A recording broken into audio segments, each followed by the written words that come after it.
Assalamualaikum warahmatullahi wabarakatuh. Selamat pagi Pak Ilman. Pak Ilman, perkenalkan saya Wahyu Rizka, bisa Bapak panggil Yuyu. Saya adalah pembimbing kemasyarakatan atau PK dari Bapak Palopo. Bapak sebelumnya sudah dijelaskan kan bagaimana hak Bapak? Ya betul, hak Bapak adalah mendapatkan penelitian kemasyarakatan.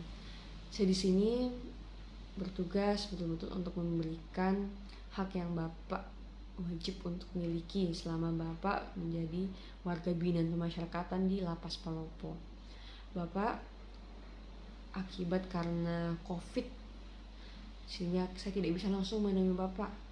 Nah, untuk menjaga kita berdua agar tetap dalam keadaan yang baik, dalam kondisi yang sehat, makanya Zoom ini digunakan sebagai bentuk bagian dari pelaksanaan litmas untuk Bapak mendapatkan hak Bapak.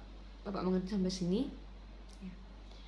Bapak, berkaitan dengan litmas, sederhana saja Pak, saya akan memberikan beberapa pertanyaan. Bapak tolong jawab dengan jujur, tolong Bapak memberikan informasi dan keterangan sesuai dengan kejadian yang sebenarnya, agar kemudiannya Bapak mendapatkan kemudahan Pak, Bapak mendapatkan hak Bapak yang sesuai. Bapak mengerti sampai di sini?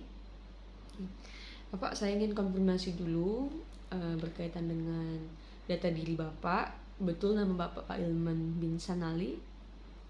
Oke, betul. Usia Bapak 37 tahun, betul?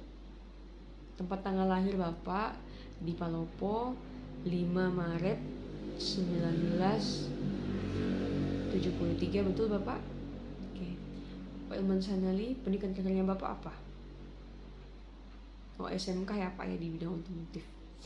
Kemudian Pak Ilman Sanali, boleh Bapak ceritakan tentang identitas keluarga Bapak. Yang paling utama adalah istri Bapak, kemudian anak, lalu ayah dan ibu Bapak. Silakan.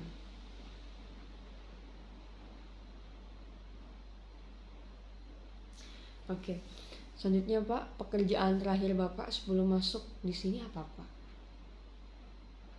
Oh, Bapak sudah pernah melamar mendaftar di Morowali, tapi belum mendapatkan kesempatan atau panggilan kerja. Jadi dengan kasus ini apakah Bapak sudah mendapatkan informasi lebih lanjut Pak terkait pekerjaan itu? Oh, masih belum ya Pak ya? Ya Pak.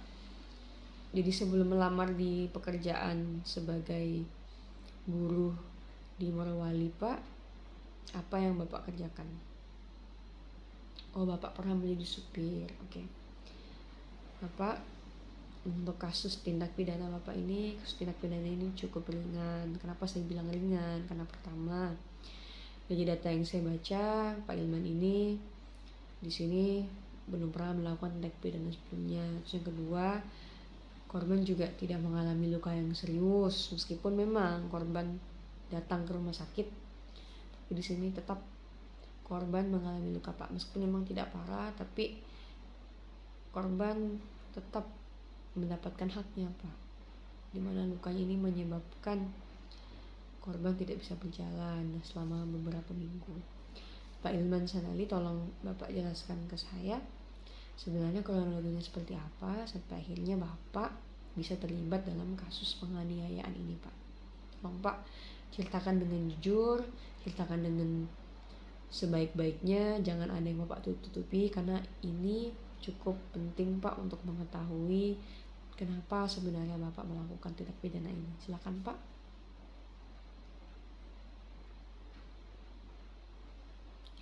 Oke, Bapak sudah menjelaskan itu. Bapak tahu bahwasanya kondisi dari situasi saat itu memang sedang panas. Banyak yang membela Bapak, banyak yang berusaha untuk mendukung Bapak karena mereka adalah tetangga dan juga teman-teman Bapak. Bapak ingat siapa yang memulai pertengkaran duluan? Oke, Bapak tidak ingat, tapi yang Bapak tahu suasana tiba-tiba memanas, kemudian Bapak di situ berusaha untuk menenangkan massa, tapi massa semakin emosi karena korban tiba-tiba melempari rumah Bapak dengan batu dan juga petasan. Bapak tahu alasan kenapa dia melakukan hal itu? Bapak sudah konfirmasi lebih lanjut Pak soal ini. Dan dia menjawabnya bahwasanya dia tahu informasi Bapak yang menghancurkan atau merusak rumah dengan cara melempari batu juga ke rumahnya omnya.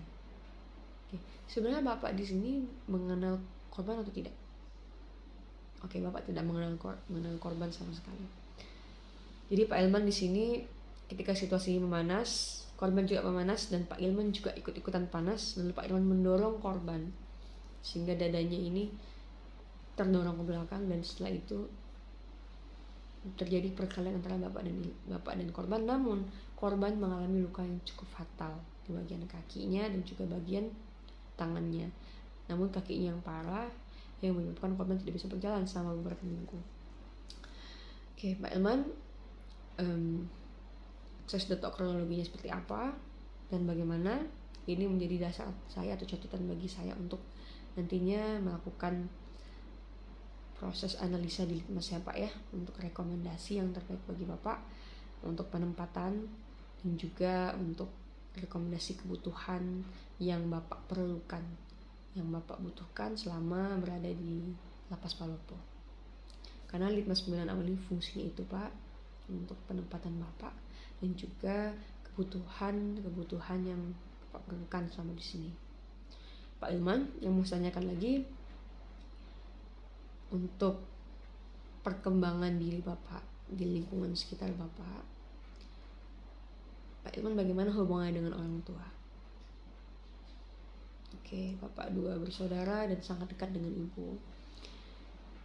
Orang tua seperti apa Pak? Tahu Bapak mengalami tindak pidana seperti ini. Jadi Bapak sangat berharap agar kasus ini bisa secepatnya Bapak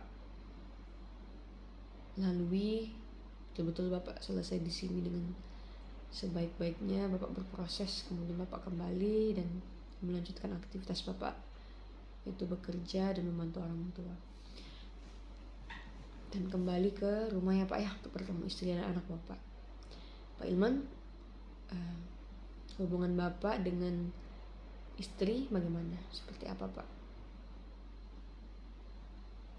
Oke, di sini istri bukan sebagai penjamin Bapak, ada alasan Pak kenapa istri di sini bukan sebagai penjamin.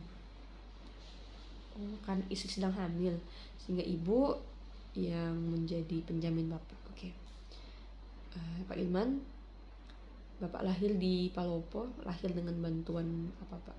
Bidan atau Bapak lahir di rumah sakit atau di mana? Ada kondisi khusus tidak Pak secara fisik Bapak sakit atau kondisi-kondisi yang perlu saya ketahui ketika Bapak masih kecil? Oke. Kemudian Pak, saya mau tanya, ketika di sekolah Pak Ilman sendiri seperti apa? Apakah Bapak aktif untuk berpartisipasi dalam kegiatan-kegiatan sekolah pada masa dulu? Bapak tidak pernah ikut organisasi tapi rajin sekolah. Di SMK otomotif ini memang keinginan Bapak sendiri. Oh, betul, keinginan Bapak. Dan di sini ada program Pak, program di bidang otomotif. Nanti kami akan komunikasikan ya Pak ya dengan pihak lapas. Semoga Bapak bisa mengembangkan skillnya Bapak ya di bidang pengecetan dan di bidang perbaikan mobil, agar nanti Bapak di sini punya aktivitas, tidak hanya sekedar di sel saja. Kemudian Pak, yang mau saya tanyakan, di bidang otomotif ini kan Bapak punya pengalaman, tapi kenapa Bapak tidak bekerja Pak di bengkel? Kenapa memilih melamar pekerjaan di Morowali Pak? Oh, jadi karena masalah COVID ya Pak ya, yang menyebabkan bengkel Bapak bekerja itu akhirnya terpaksa untuk memberhentikan Bapak dalam pekerjaan ini. Oke Bapak, saya mengerti sekarang. Jadi murni penganiayaan yang Bapak lakukan ini disebabkan karena kondisi emosi yang Bapak miliki, karena Bapak diserang. Kemudian Pak, yang mau saya tanyakan, bagaimana Pak perasaan korban Pak ketika proses ini berlangsung, persidangannya bagaimana, seperti apa? Oke. Jadi di sini otomatis ya Pak ya, otomatis di sini Bapak Meskipun Bapak bilang rumah Bapak yang pertama diserang, namun di sini situasinya Pak, delik pidananya akhirnya melihat apa yang terjadi, yaitu penyerangan secara fisik yang membuat luka, dan akhirnya Ilman harus dibawa ke sini Pak, harus masuk melalui proses hukum sesuai dengan syarat yang berlaku dan sudah memenuhi syarat Pak. Karena ketika di visum memang bukti kekerasannya ada, dan ada beberapa saksi juga menyampaikan memang Pak Ilman melakukan tindakan penganiayaan. Ya Bapak, saya sangat berharap Bapak ke depannya tidak berurusan lagi Pak dengan korban, tidak berurusan lagi dengan situasi-situasi yang menyebabkan Bapak akhirnya harus melakukan tindakan kekerasan Pak. Kalau memang ada bentuk emosi yang jadi bisa Bapak tahan, saran saya hindari Pak.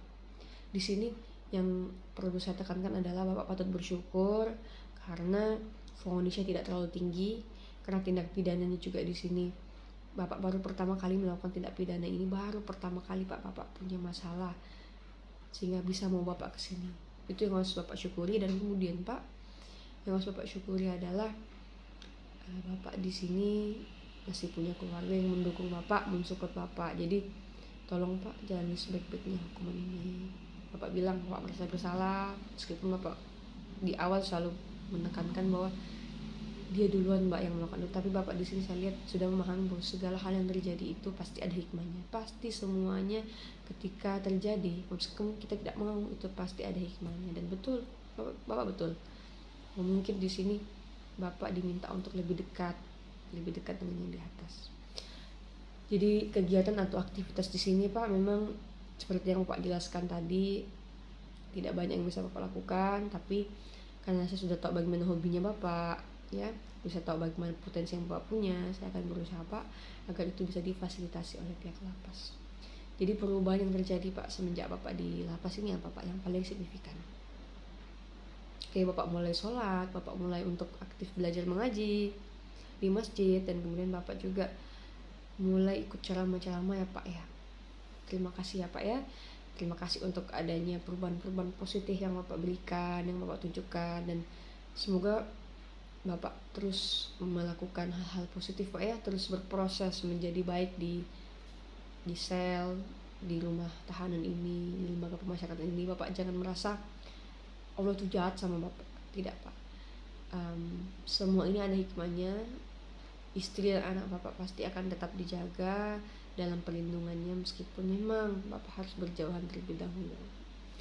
Bapak, sekali lagi saya tekankan kepada Bapak untuk tetap menjalani pidana ini dengan sebaik-baiknya Pak ya, dan tidak perlu lagi Bapak menyesali lebih lanjut terkait keputusan yang diberikan di persidangan. Tapi yang penting adalah Bapak menjalani ini dengan sebaik-baiknya sampai nanti Pak Bapak bisa menjalani pidana di rumah ya Pak ya, yang ditulis asimilasi. Secepatnya dinas pembinaan awal ini saya selesaikan. Nanti ketika sudah ada usulan asimilasi Pak, besar kemungkinan Bapak akan saya wawancara kembali, dan untuk rekomendasinya mungkin besar Bapak akan menjalani pidana di rumah, mengingat di sini yang Bapak lakukan ini tindakan pidana penganiayaan ini baru pertama kali, dan Bapak tidak pernah terlibat dalam situasi yang membuat Bapak masuk ke dalam bui. Pak, satu lagi yang mau saya tekankan tadi, yang saya mau tanyakan juga, pergaulan yang Bapak miliki di lingkungan sekitar Bapak itu seperti apa? Jadi Bapak mengenal rokok, Bapak mengenal minuman keras itu sejak kapan Pak? Bapak sudah tahu dan lingkungan Bapak menggunakan itu, tapi Bapak hanya merokok. Oke, tapi istri katanya tadi Bapak cerita istri melarang untuk merokok ya Pak ya.